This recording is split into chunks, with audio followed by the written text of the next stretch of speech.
terms of the response to forestry, to the COVID-19 crisis, and to look a little at how we move forward. The participants today will be Stuart Goodall, the Chief Exec of Confor, and two of our national managers, Anthony Geddes from Wales and Caroline Harrison from England. Stuart will cover off any questions arising on Scotland and Northern Ireland. We've got quite a lot of people on this call from all across the forestry and wood sector. So that means I'm going to ask the questions. Some of them have been posed in advance, and some of them can be posed by the chat function, which I'll come to in a moment, just to make sure that we get through everything quite quickly and efficiently and get as many questions in as possible. We'll try and display some information on screen as we go, just to show you some of the resources that Confor has made available. We'll just put the agenda up there for a moment, just to give you an idea how this is going to run. We're hoping to finish at by 2 o'clock if we can. If you want to post a question by chat, you can just click on the chat function to the top right of your screen. It's a little speech bubble. Add a question or add a comment to what other people are saying if you want to at any point in the conversation. There have been quite a number of questions posed in advance, so thank you very much for those. We'd also like to encourage you to tweet. Please tag in at Forests and Wood, and please use the hashtag Confor webinar. If you do wish to ask a follow-up question, if there's no opportunity for you to get your question in, at the bottom of the screen there you can see c19qs@confor.org.uk. So please send us any follow-up questions or comments, and there'll also be an opportunity to make comments on the format and the content of this webinar in the update email, which will be sent out to you by Steph Kaiser, Confor's communications manager, later this afternoon. So I will return to this meeting, stop presenting, and I will hand over first of all to Stuart Goodall, Chief Executive of Confor, to give us an overview of what Confor has done in response to the COVID-19 crisis so far and where we go from here. Stuart. Thanks, David, and hopefully everybody can see me now. And thanks very much to all those of you who've joined us. This is quite a new experience for us and probably for some of you. So hopefully it'll be seen as useful, and do give us your feedback afterwards. Providing an overview, I think I'd like to highlight, probably like most businesses, Confor have been making preparations for restrictions on movement prior to March 23rd, and thinking about how we can best support members during the COVID-19 pandemic. But it was still a shock to the system when Boris made his lockdown announcement on the 23rd. But I'm sure everyone on this webinar has had quite a tumultuous experience over the last month. Our rapid assessment at that time was that members needed access to information and guidance on what the lockdown meant for them. And so we created our online hub as a single point to bring everything together, including links to general support for businesses in each country. We then got stuck into the immediate challenges, most pressingly the issue of key or critical worker designation, which we identified was likely to prove vital if many businesses were to remain operational. I identified that pallets, biomass energy and food packaging would be designated as critical products, and we contacted officials north and south of the border to explain why the supply chain that provided wood for these critical products also had to be designated, but also emphasized that because the supply chain which we work in is interwoven, it wouldn't be possible to simply identify a chain of businesses from the forest all the way through to those critical products. Instead, any and all of the businesses partly active are partly active in the supply of those products, and other products included. So that was ultimately successful, and Anthony led in our efforts in Wales. We also secured buy-in Northern Ireland. Of course, that did mean that some activities like planting and nurseries weren't identified as critical for safety and human health, and providing them with support through the critical time has required additional work.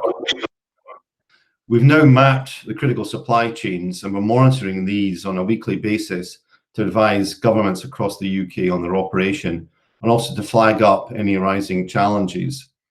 Now, I'd like to hand over to Caroline and Anthony for them to say a little bit more about the information service that we provided. And at the end of the webinar, I'll say more about what we're doing next. If I can hand over to you, Caroline, please.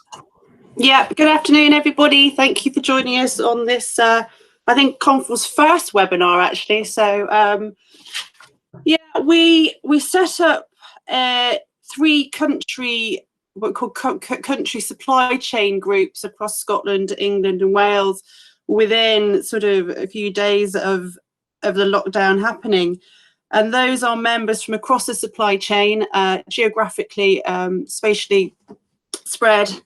And that we ask them to feed into what we're doing as far as our communications are concerned and what they're experiencing. So right the way from the nurseries through planting establishment, owning, managing agents through to end use as well, and the mills.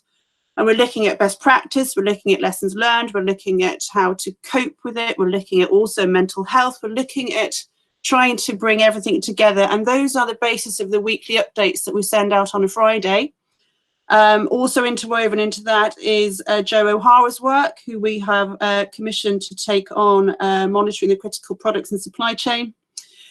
We also work very closely with the Forestry Commission and the country devolved public agencies, and we have a good relationship with them.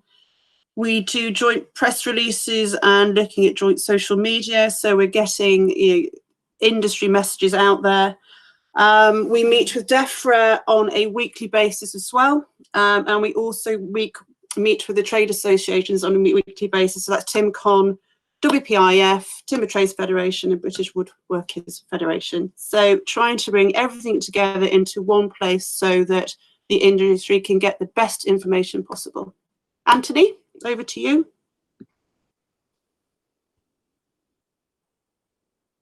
Thank you very much, and thank you to all of you who've joined us today. So continuing our role in supporting our members, we recognise that there has been quite a significant concern in translating what government advice actually means in terms of terminology, in terms of people being able to go out and continue to function and do their work. The COVID-19 website on Confor website has been absolutely excellent in providing a central space for that information. But other things that we've been doing is trying to expand people's exposure to forestry and the reasons that forestry would be continuing to activate and operate. And in doing this, we've released a series of social media videos from different member companies explaining why it is important that the supply chain carries on functioning. So we've really focused both in government to explain why the supply chain needs to work, but also as much as we can to ensure that we have public backing, that we have a support, and to continue ensuring that our members feel safe doing what they're doing.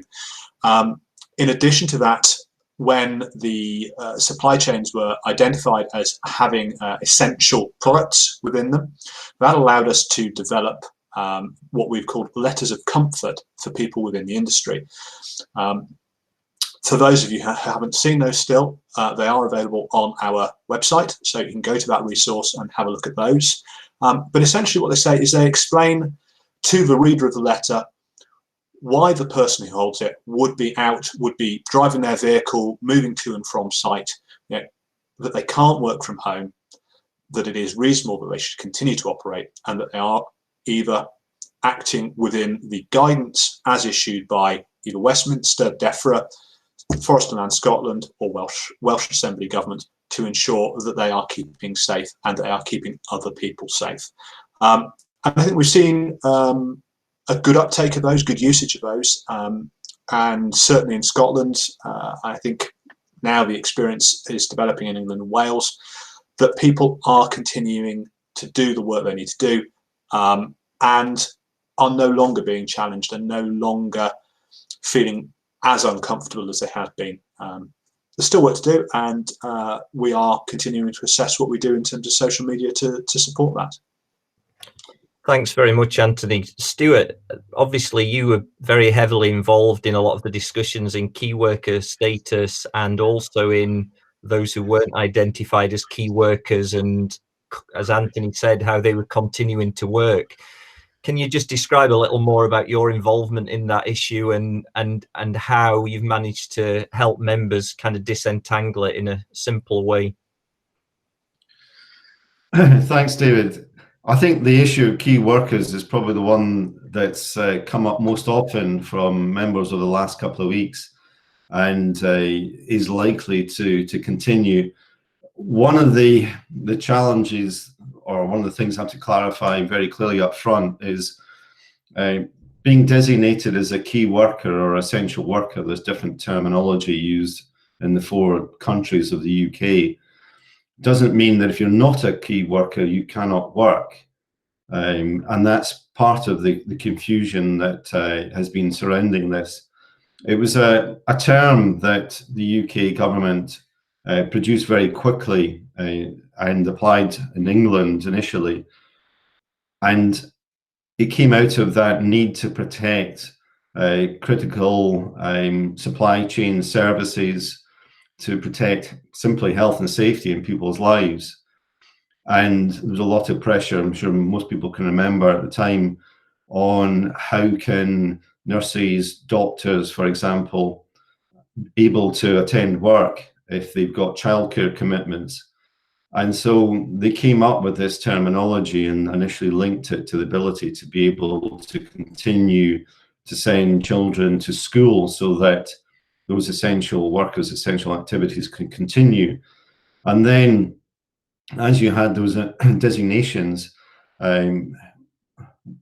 government faced a challenge that this is all very new. Nobody had properly specified what would be an essential activity, and by extension, if you are supporting an essential activity, how that means that you can then or should be designated as an essential worker.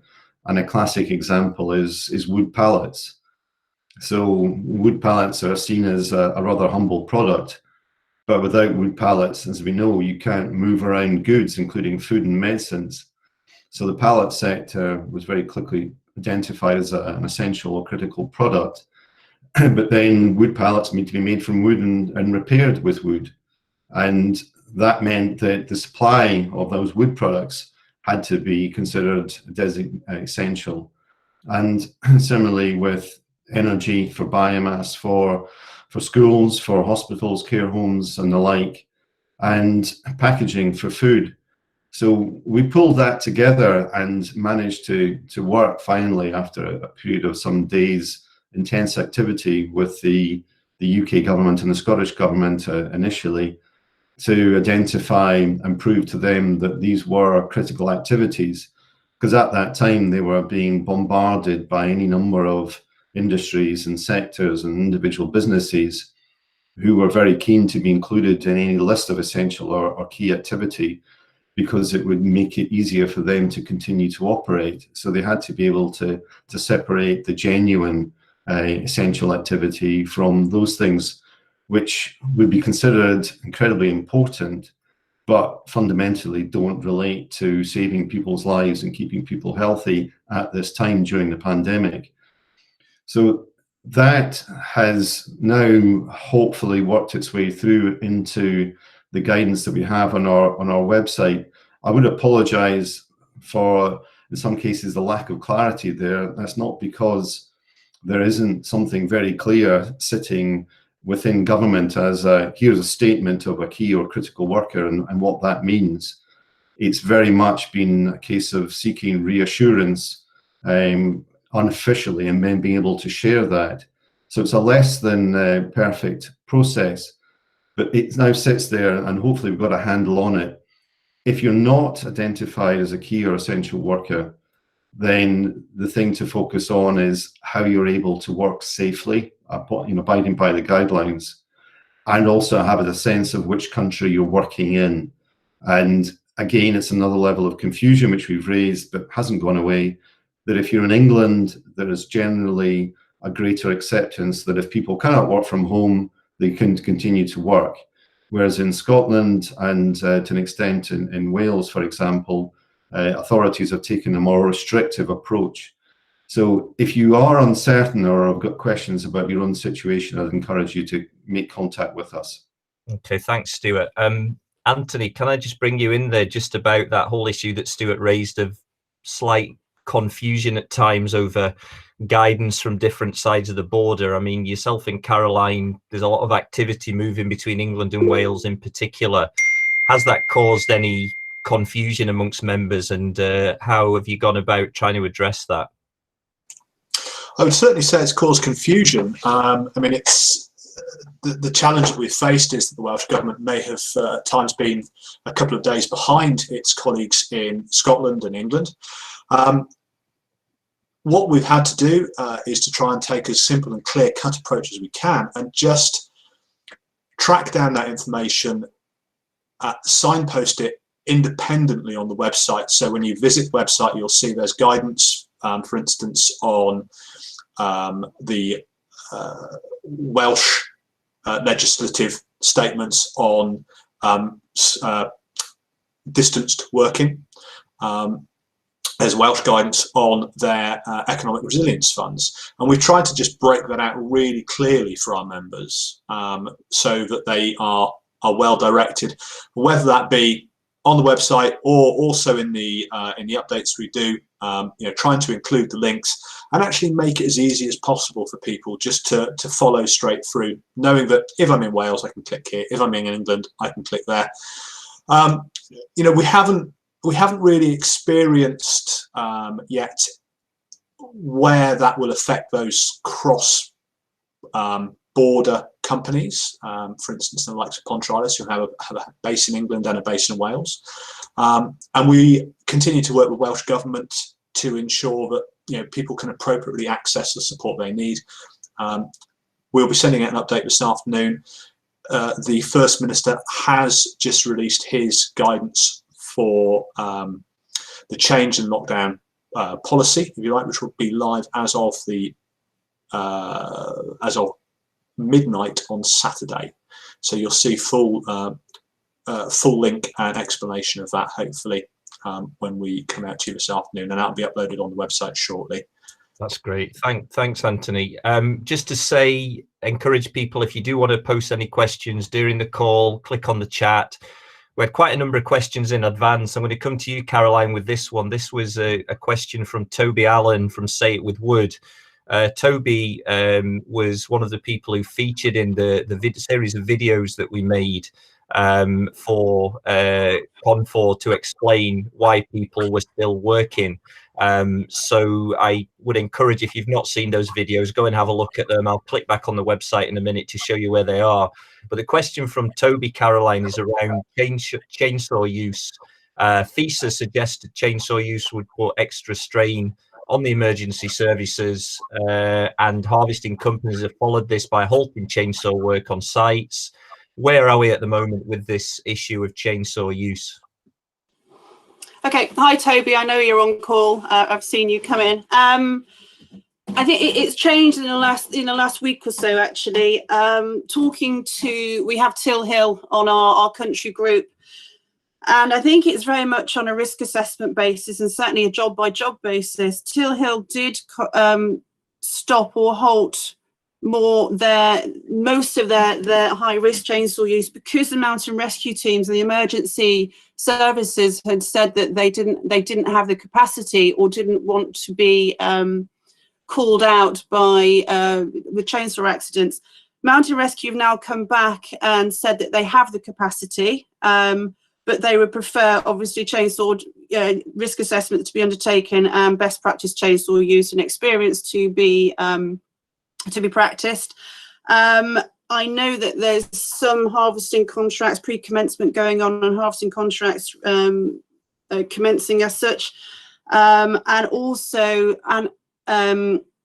talk of ash being felled, so farmers felling ash tree when the roads are quiet, and I think we would all advise that not to happen. So it's on a job by job risk assessment basis. Okay. Okay, thank you, Caroline. Very clear answer there. Stuart, there was a question, quite a detailed question, came in from Jim Burr, who's a contractor in the northeast of Scotland in the Aberdeenshire area, saying that contractors are very keen to work and to play their part, but with some of the mills closing down and some existing contracts, including public sector ones, being put on hold, it's very difficult for them to do so. And he feels that they've not sort of moved into other kind of areas of work where there might be need for wood at the moment. So what's your assessment of that? Obviously there are issues here where there are gaps in the supply chain where some people might be working and some people aren't. So what's your assessment of what Jim's saying there? Thanks, David, and thanks, Jim, for that question. I mean, certainly what we've seen is a very patchy situation across the UK, and a number of mills have closed, some for short periods of time, some for longer. I mean, ultimately, they're responding to demand, and what we saw was a real shock to the system back following the 23rd of March. Essentially, a collapse in the carcassing sector, the DIY markets. So we had house building, construction generally, DIY shops, larger DIY chains all closing. And even in the pallets, the wood pallet sector, which was considered to be an essential sector, the demand from the pallet sector fell by 50% because they weren't moving goods around to house builders and carcassing users and construction, etc. So what happened was they were responding to that reduced level of demand. And from experience of your part of the world up there in Aberdeenshire, the mills that remained opened were prioritising pallet wood and agricultural fencing supplies, and they had good stocks, so they were managing down what they could take in. I think the important thing is that we're seeing those mills keeping their position under active review. And what's positive is just even in the last couple of days, we've seen signs of activity returning to key markets. So announcements flagged up by Taylor Wimpey, by Persimmon, talking about reopening their sites. Construction is restarting in a number of parts of, in particular, England. We've seen B&Q announcing reopening their DIY businesses, and hearing a company like Howden, which manufactures kitchens and uses a lot of panel board material, again saying that they will restart. This is very positive for me because I've been desperate over the last couple of weeks to go out and do some DIY. So I'm going to go in tomorrow and get my hand on some timber and some paint. Hopefully that will start to feed through to activity levels increasing over the next couple of weeks. The one cautionary note I would have is that, reflecting point I made earlier, in England there's a different approach to business activity taking place north of the border and to an extent elsewhere outside of England. We're seeing governments taking a stricter line on movement and continued working. And one of the things that we're doing at the moment is working very closely with, in Scotland, Fergus Ewing, to identify how we can get the sector working more widely, and that if there is any relaxation of controls, that the forestry and timber sector is at the forefront of that. And hopefully we'll start to see some indications of that happening in the next couple of weeks. Okay, thanks, Stuart. Just to go back to the kind of other end of the supply chain, Caroline, you mentioned nurseries earlier on. Are we starting to see nurseries? A lot of people were not working a few weeks ago. Is that starting to shift a little bit? Are nurseries getting back to normal a little bit more? Last week there was 80 to 85% of nursery staff had been furloughed. They're sort of, I think the best way is that they're finding a strange rhythm of working business as usual. So seed sowing has continued, although it's been very windy in the east of England, and lining out has been the issue. So how to practice safe distancing when you're lining out has been very difficult. But there are nurseries who have shown quite innovative ways of doing that. And I think sharing best practice and innovation is something that we could look at. They're doing the best they can in a difficult situation. The worry is that we won't have the trees available for sort of next year's and 2 or 3 years on planting seasons if they can't get the seed in the ground and the trees in the ground now, and they can't look after the baby trees that they've got. Okay, and Anthony, what about the next step? What about the planting? How's planting happening in Wales? And from from your knowledge, is a lot of planting going on?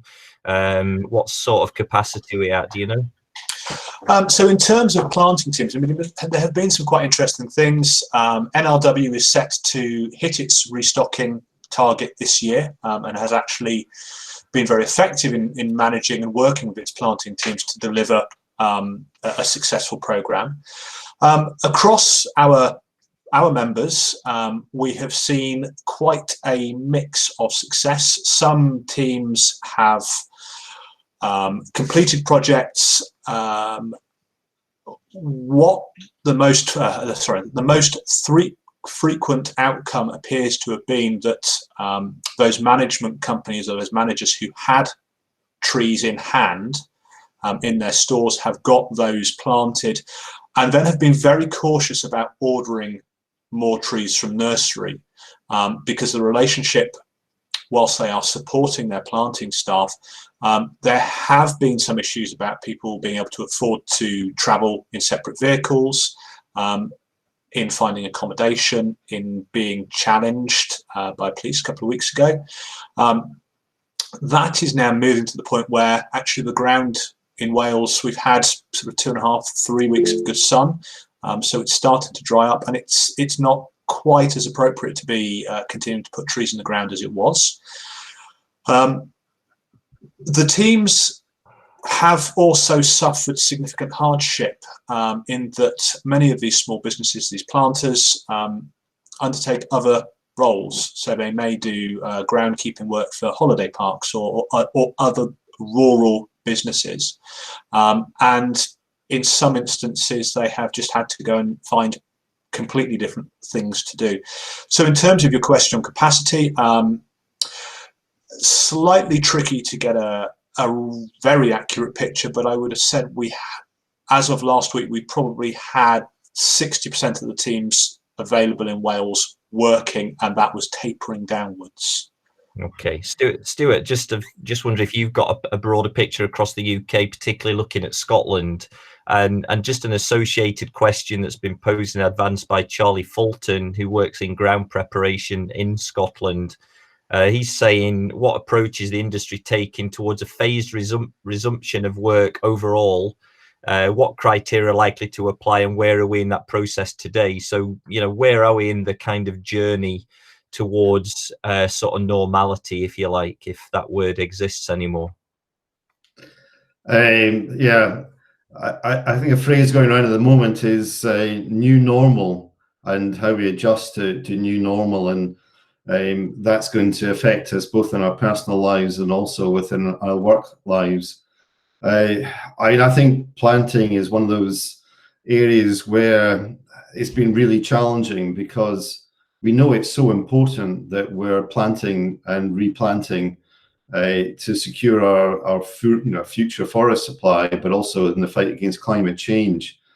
And you can create a very strong argument, which we have repeatedly, and we continue to put over, that while we are facing this pandemic, we've still got the challenge of climate change, and if we're not able to maintain our efforts there, then we're going to find it even more difficult in coming years and decades. Governments at the moment are very, very focused on how they can be seen to be saving and protecting lives, and now starting to think about the economy. So it's something we'll continue to push, but I appreciate there's a very mixed picture, and a number of businesses are finding it very difficult to continue activity. Charlie, thanks very much for your particular question around returning to full activity and what's happening. I'd emphasize that we're repeatedly saying in all 4 countries that the forestry and wood processing sector is a sector that intrinsically can work safely, because it's an outdoor, rurally based activity, and that we're key to any recovery which impacts on rural areas. In terms of where things have got to, it's quite a different picture across the 4 countries. I'd reflect the point I said earlier that in England, the issues around restarting business, the restrictions around that are less. It's more of a challenge elsewhere. And I know you're operating in Scotland, and in Scotland, they are, at least in this thing, a step ahead of what we're seeing in the other countries, of starting to define what they mean by recovery and a phased exit from the current lockdown procedures that we have. What we've been told very clearly when we've been asking the question of, so what do we need to do in order to be in the first wave of businesses opening up in a general sense, not just critical or essential products, but all activity? It comes down to 3 things. One is that there is the ability to demonstrate safe working throughout the supply chain. And I know, Charlie, you've been contributing to the work that's been prepared very quickly on how we can demonstrate safe working within the forestry area or forestry aspect of our activity. There's work ongoing about the nursery side of it. And we're now working with a number of sawmills to develop mill safe working protocols, so that we can demonstrate that all parts of the supply chain, we can react or reignite activity in a safe way. There's also a need to be able to understand and be in step with the market. So we're taking and increasing our efforts to understand what markets are coming on stream and how quickly, because while we see something like Taylor Wimpey saying it's opening, or Persimmon or B&Q, and a lot of these, and builders merchants like Travis Perkins are doing this on a piecemeal basis. So it's not like they shut everything down on the 23rd of March or around about that point. It doesn't mean that on the 3rd of May or the 10th of May they'll suddenly go from 0 to 100% activity again. So we're doing a lot of work now to try and understand how that's reopening. Yes. And that then gives us... Sorry to interrupt. There's just a couple of questions come in. There was a question just relating to what you just said, which is specifically linked into, will what is happening at the moment have an impact on increased use of homegrown against imported timber by some of the merchants? Do you see what kind of impact do you see on that in terms of homegrown versus imported? And then there's another question about timber prices in the product sector. That's been asked by Matt Brocklehurst. Just wonder if you've got any observations on those 2 particular points. Yeah, thanks, and thanks, David, for interrupting. I can start to get into a flow at times.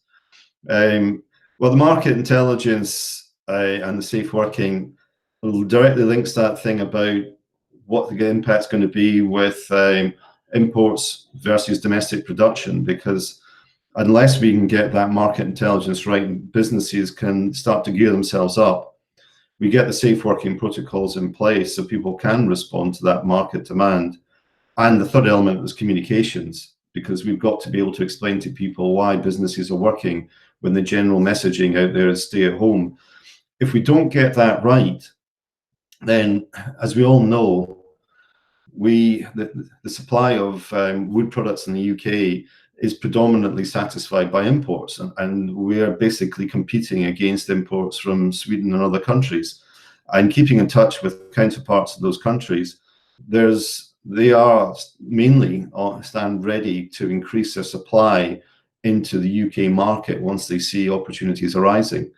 So if we're not prepared and able to respond to that, there is a real potential that the market share that the domestic sector had prior to lockdown will be impacted, and that's something we've got to avoid.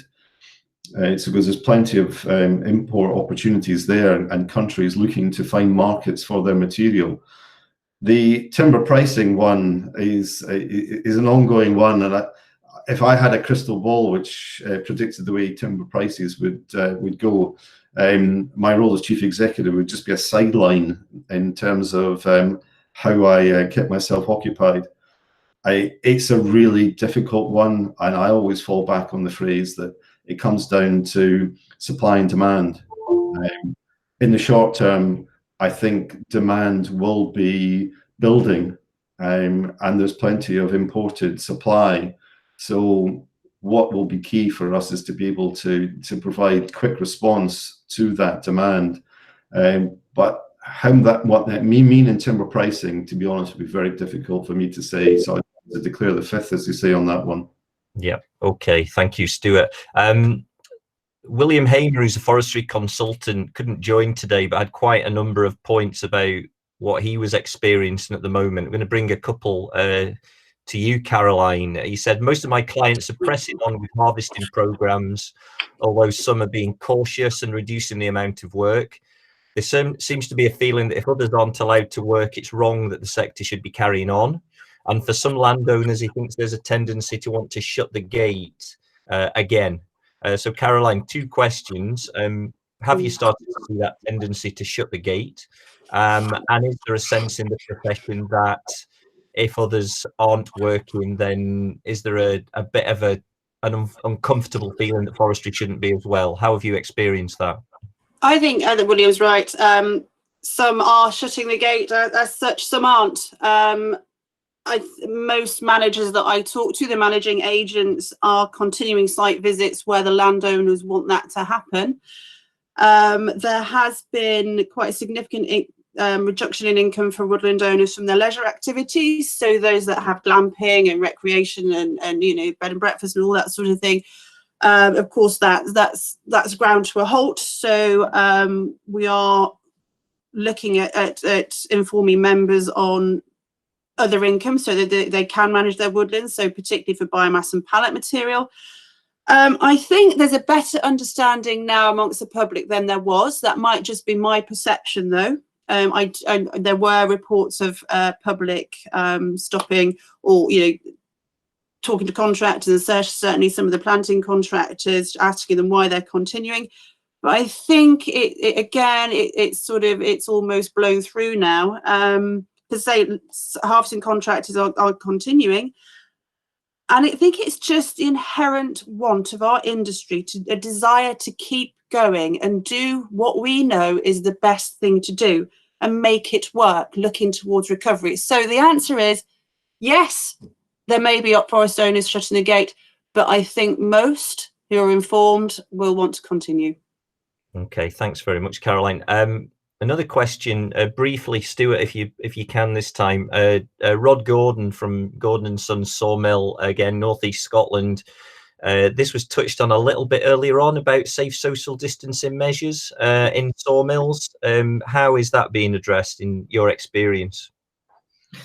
Thanks for the admonishment on my loquacious responses, if I can put it that way, David. I think the main thing there is that we've got that ability to develop these safe working protocols. That's where that issue will be addressed. And we've got sawmills at the moment which are already operating. So by definition, they're applying safe working activity. And what we're looking to do at the moment is just to capture that in some generic advice. So there's different mills working with different maybe project breakdowns and in slightly different situations. We're distilling that and saying what are the key things that businesses need to be aware of in order to ensure safe working, and to make sure that's presented in a format which government agencies will accept. And we'd hope to have that ready by the beginning of next week, and that will be shared with mills.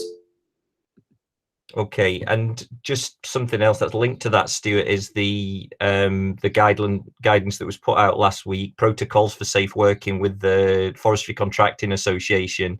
That's a positive sign of the industry sort of trying to be ready to show that it is working safely and responsibly when more parts of the supply chain can come together.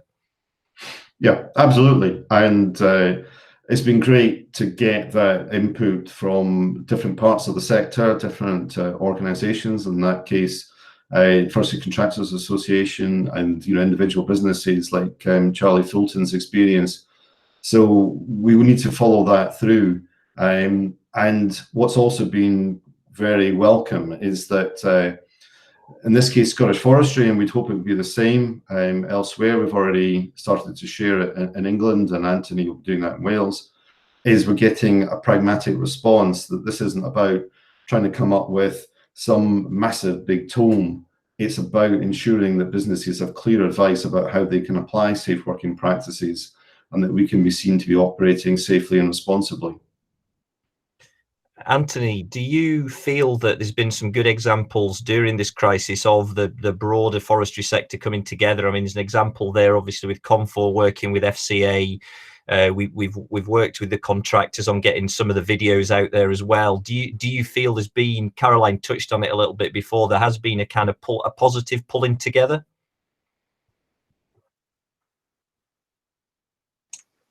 Sorry, slow on the mute button.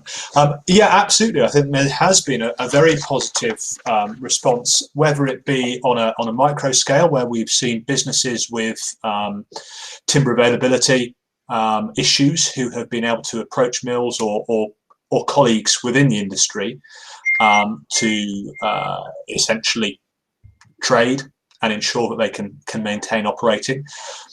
Through to the public sector engagement has been good in terms of just looking at horizon scanning, being proactive and active on a daily and weekly basis in terms of ensuring that the next likely challenge has been recognised and maybe not solved, but certainly worked on.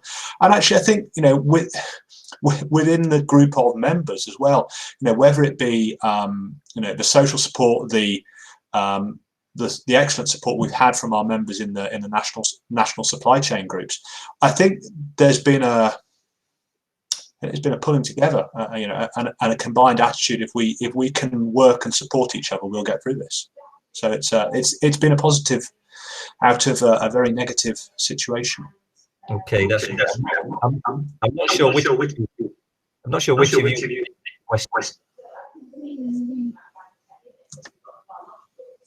Apologies, guys. Sorry about that. I'm not sure which of you will want to take this question from Luke Hemmings, Forestry Commission. What Luke's saying, from discussions I've been having, it seems the impact of restricting hand cutting has had a disproportionate impact on smaller harvesting outfits who may not have a mechanised option, already feeling squeezed and maybe pushed towards exiting the market.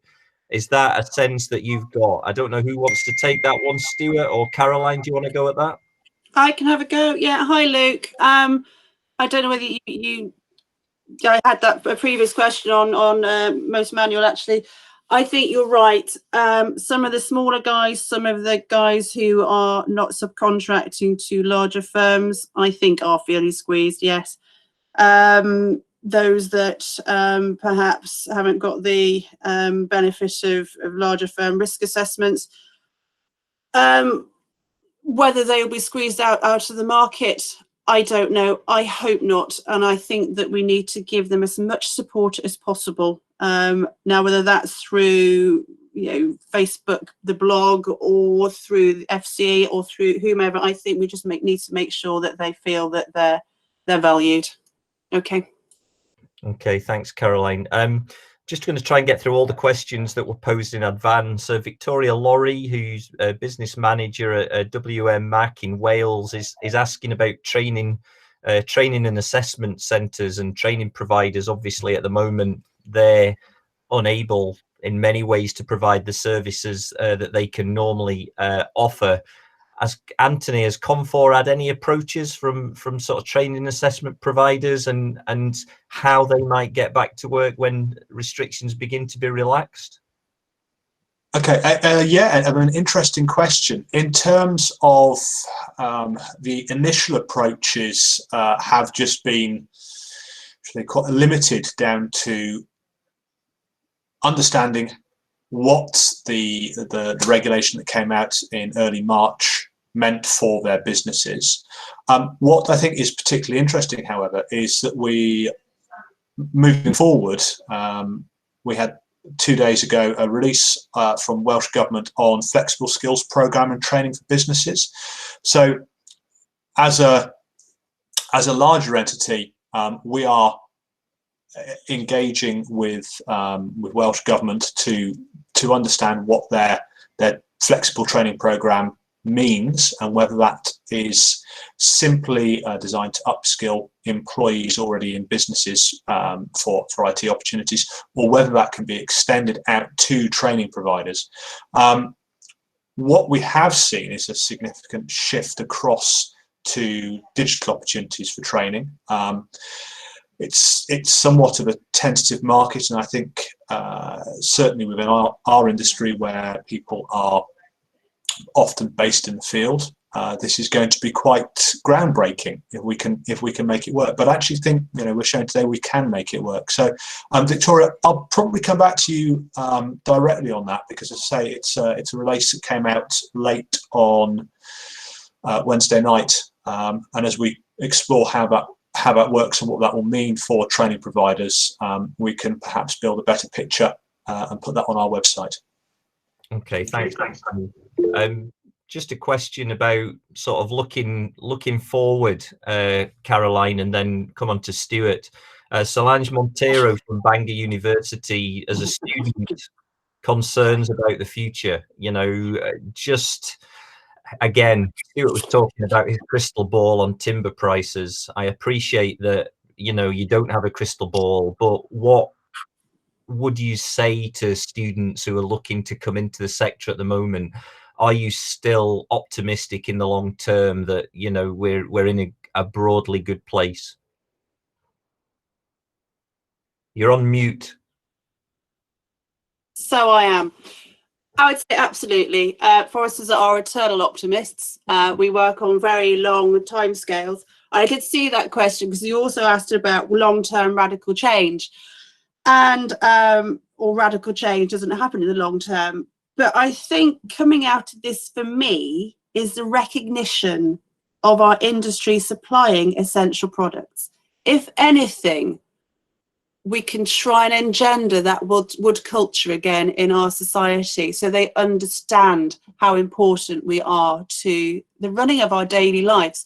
So absolutely, as ever, I would always say that forestry is the best industry to get into, the best profession to get into, and I would not waver from that message. Thank you very much, Caroline, for that unequivocal statement. That was almost, you should have saved that one till 1:02, and then we could have had that as the rousing final speech. Stuart, a sort of associated question, even for people who are thinking about getting their businesses back up and running, what if then they are caught in the middle? What if the suppliers aren't at full capacity? What if the markets have gone? How are you giving reassurance to businesses who feel squeezed at either one or both ends of the particular point of that supply chain they find themselves in? It's a really interesting question, David, and I think we've got to be cognizant of what it is that a trade body can do, whether it's Confor or anybody else. Ultimately, we're not in a position to provide sort of tailored advice to any individual business about what their market is and the supply that they're facing and things like that. So what we've been focusing on is trying to get the sector to be able to work as much as possible through this lockdown period, and to be looking ahead to identifying signals of coming market change. Clearly there are businesses such as the sawmills, wood panel board mills, who are closer to that market and who will then have a lot of market intelligence that we're looking to tap into and then share, so that businesses more generally can understand what level of activity we're starting to see, that will increase in that level of activity. At the moment, it's likely to be lumpy and it's likely to be quite patchy geographically. So that will be a challenge. I think the important thing is that we get as much as possible clear support from government, so that when we do need to see an increase in activity, that's there, that ability is there to respond, and as much information as possible from further down the market supply chain on the scale of that market opportunity. But there are, picking up on previous points, unfortunately, there will be some businesses that have struggled to survive, especially smaller businesses, highly leveraged businesses, those which may have not been able to access business support the government's made available. And we are talking to the governments and the enterprise agencies in each of the 4 countries to see what can be provided there to help these businesses. Ultimately, I think the major thing that we're trying to do is just simply to get activity going again, as that's got the greatest overall impact. Okay, thank you, Stuart. I'm going to come to a close reasonably soon. I know that people are, the timing of this maybe is a bit difficult. Some people are getting a bit hungry. We apologise for that. Just wanted to say, very keen if people can keep in touch with Confor through all our different social media channels. I think a lot of you will follow us already on Twitter. There should be some tweets have gone up during the conversation today. I hope some of you have been tweeting there. Also, we're trying to do more on Facebook and Instagram. One of the questions came in. One of the videos that was posted on Facebook of Martin Neve, the contractor, got about 25,000 views, I think. More than that. And Toby's one got a lot of views. There was some very good views on YouTube as well for some of them. So if any of you don't follow our YouTube channel, we'd really like you to do that. We're quite low at the moment, but we have got some quite large views for the videos that we've issued in the past. The Glennon Brothers video there from 3 weeks ago has already had nearly 2,000 views. If you click on subscribe button there and then click on the bell to the right, we'd really like to build our following on YouTube. We think it's really important to be able to share good quality videos around the sector and beyond. And then also LinkedIn, which again is something that we're trying to build. Please follow us on LinkedIn, more of a business forum, but just something, another way of us sharing information. We're just very, very keen to get information out there to as many people as possible, both within the sector and beyond. So if you're not following us on those various social media channels, please do so. Just before I kind of come to a sort of summary and sort of where we go from here, Stuart, if I can just ask you for a kind of final thought on the sort of mood of the sector at the moment and where your head is at the moment in terms of moving forward. Thanks, David. I mean, it's interesting, how do you capture the mood of such a varied sector, both in terms of scale and size of business, this position on the supply chain, and geographically. I think there are businesses out there, individuals who are hurting. We hear that from people, and it's really difficult when you hear about businesses that are really worried about being able to survive, and you're not able to help them there and then. So there's definitely people experiencing real difficulty and pain, and we'll look to do whatever we can to assist there, and certainly the more detail we have on the specifics of what we can provide generally or what we can ask for specifically is really, really helpful. So anybody who has got that insight, please do share that with us. I'd also echo Caroline's points. There's a lot of resilience out there. There's a lot of people who are focused on maintaining activity and looking at how we can work with what will come is an exit from the restrictions that we're in. And I would say there is some positives that we can take from this process.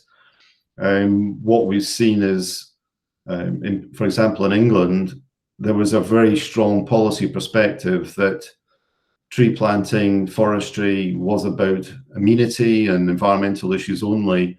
And what we've been able to demonstrate is actually forestry and timber are part of supporting society and supplying into key and essential products.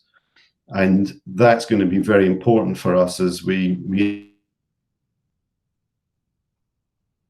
is that we've got a number of government departments and agencies who are now talking to us about recovering, what that looks like. And a common theme that's coming out of that is the concept of a green recovery. So they're talking about, as government utilizes the funding and the influence that it's got over the next coming months and beyond, how can it support recovery, economic recovery, which also contributes to climate change? And again, that re-emphasizes that what we can do through our planting and through the timber products is at the heart of that. And I think it does allow us to provide a step change. So what I'm really focused on, and we are as a team, is how can we support the sector? How can we support members to help them get through this difficult time? And then how can we help them benefit from what should be a more positive future once we get through it? Okay, thanks, Stuart. So just a couple of quick things before we finish.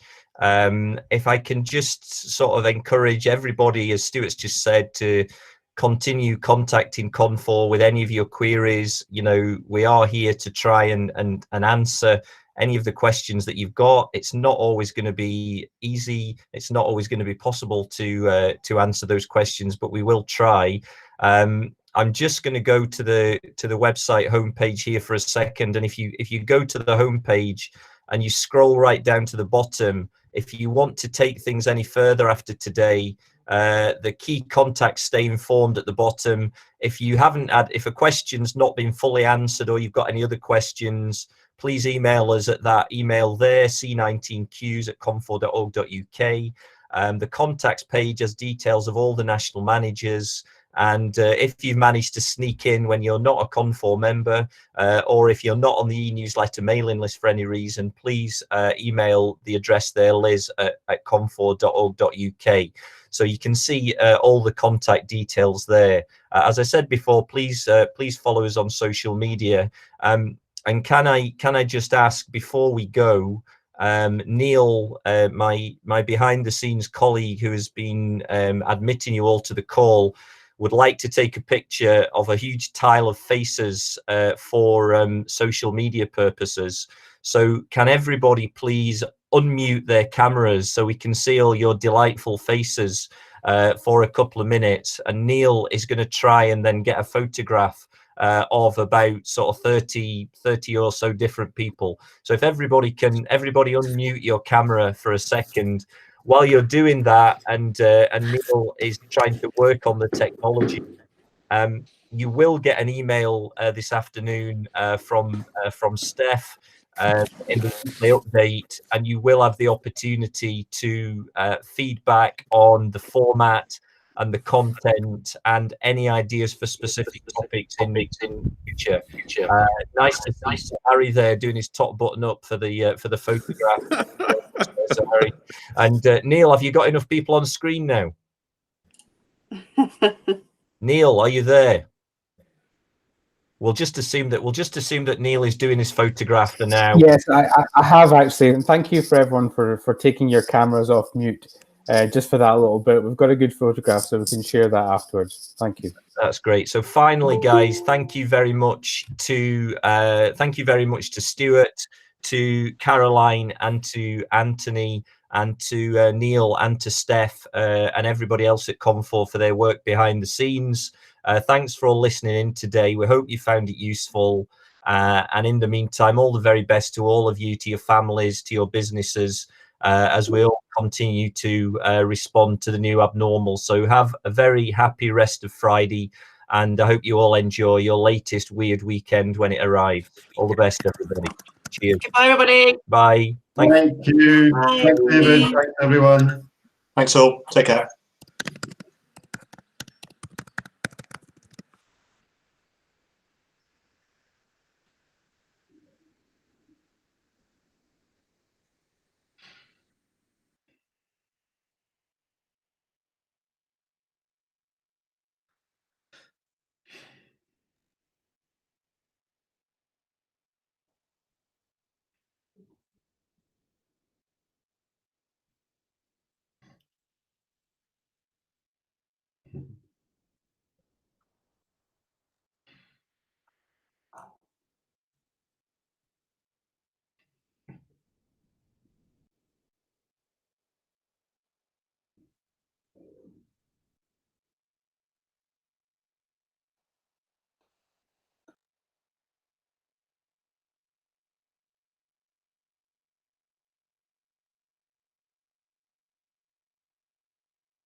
Are you okay, Simon? You're looking troubled by something.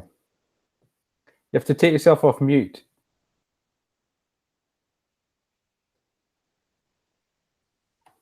That's better. I'm trying to leave the meeting. Have you got the bar at the bottom, the white bar to come up? Oh, yeah. I see it's got a red phone symbol in the middle. Oh, yeah. That's the one.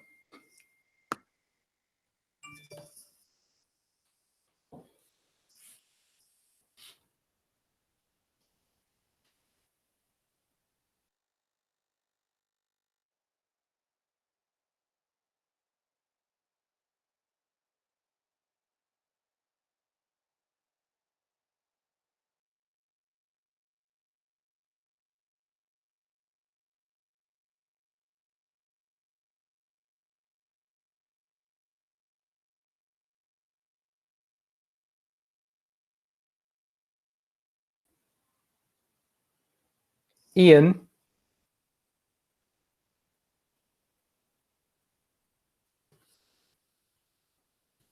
Hello, Ian.